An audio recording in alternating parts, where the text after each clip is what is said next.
Keris Empu Gandring adalah senjata pusaka yang terkenal dalam riwayat berdirinya Kerajaan Singhasari di daerah Malang, Jawa Timur sekarang. Keris ini terkenal karena kutukannya yang memakan korban dari kalangan elit Singhasari, termasuk pendiri dan pemakainya, Ken Arok.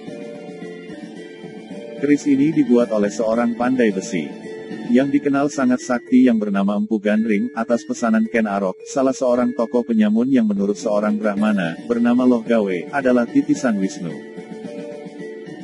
Ken Arok memesan keris ini kepada Empu Gandring dengan waktu 1 malam saja, yang merupakan pekerjaan hampir mustahil dilakukan oleh para empu pada masa itu. Namun Empu Gandring menyanggupinya dengan kekuatan gaib yang dimilikinya. Bahkan kekuatan tadi ditransfer ke dalam keris buatannya itu untuk menambah kemampuan dan kesaktian keris tersebut. Setelah selesai menjadi keris dengan bentuk dan wujud yang sempurna, bahkan memiliki kemampuan supranatural yang konon dikatakan melebihi keris pusaka masa itu, Empu Gandring menyelesaikan pekerjaannya membuat sarung keris tersebut. Namun, belum lagi sarung tersebut selesai dibuat, Ken Arok datang mengambil keris tersebut yang menurutnya sudah 1 hari dan harus diambil. Kemudian Ken Arok menguji keris tersebut, dan terakhir keris tersebut ditusukkannya pada Empu Gandring, yang konon menurutnya tidak menepati janji karena sarung keris itu belum selesai dibuat. Selebihnya, bahkan dikatakan untuk menguji kemampuan keris tersebut melawan kekuatan supranatural si pembuat keris, yang justru disimpan dalam keris itu untuk menambah kemampuannya. Dalam keadaan sekarat, Empu Gandring mengeluarkan kutukan, bahwa keris tersebut akan meminta korban nyawa 7 turunan dari Ken Arok. Dalam perjalanannya, keris ini terlibat dalam perselisihan, dan pembunuhan elit kerajaan Singhasari yaitu Tunggul Ametung, kepala daerah Tumapel, yaitu cikal bakal Singhasari, yang saat itu adalah bawahan dari kerajaan Kediri, yang saat itu diperintah oleh Kertajaya yang bergelar Dandang Gendis. Tumapel sendiri adalah pecahan dari sebuah kerajaan besar, yang dulunya adalah kerajaan Jenggala yang dihancurkan Kediri, di mana kedua-duanya awalnya adalah satu wilayah yang dipimpin oleh Airlangga. Ken Arok membunuh Tunggul Ametung untuk mendapatkan istrinya yang cantik, Ken Dedes. Ken Arok sendiri saat itu adalah pegawai kepercayaan dari Tunggul Ametung, yang sangat dipercaya. Latar belakang pembunuhan ini adalah, karena Ken Arok mendengar dari Brahmana Loh Gawe bahwa barang siapa yang memperistri Ken Dedes akan menjadi raja dunia.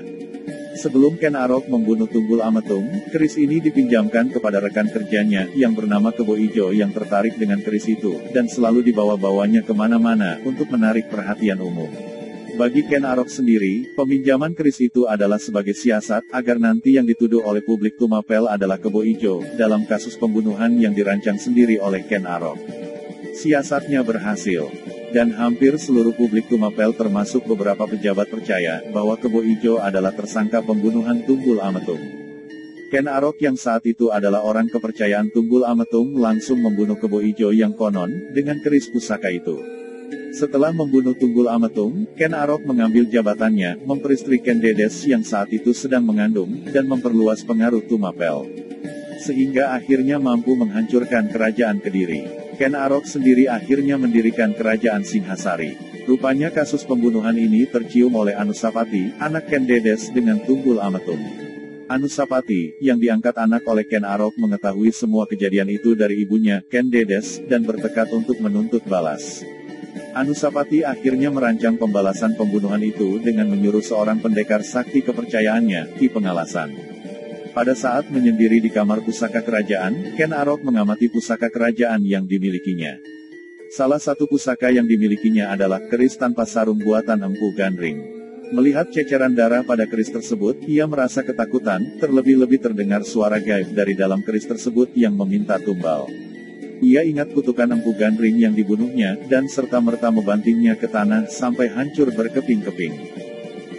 Ia bermaksud memusnahkannya, namun ternyata keris tersebut melayang, dan menghilang. Sementara Anusapati, dan Ki Pengalasan merancang pembunuhan tersebut, tiba-tiba keris tersebut berada di tangan Anusapati.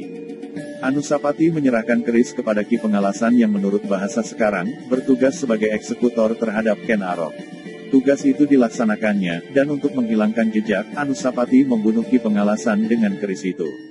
Anusapati mengambil alih pemerintahan Ken Arok, tetapi tidak lama. Karena Tohjaya, putra Ken Arok dari Ken Umang akhirnya mengetahui kasus pembunuhan itu, dan Tohjaya pun menuntut balas. Tohjaya mengadakan acara sabung ayam kerajaan yang sangat digemari Anusapati. Ketika Anusapati lengah, Tohjaya mengambil keris Empu Gandring tersebut, dan langsung membunuhnya di tempat. Tohjaya membunuhnya berdasarkan hukuman, di mana Anusapati diyakini membunuh Ken Arok. Setelah membunuh Anusapati, Tohjaya mengangkat dirinya sebagai raja menggantikan Anusapati. Tohjaya sendiri tidak lama memerintah.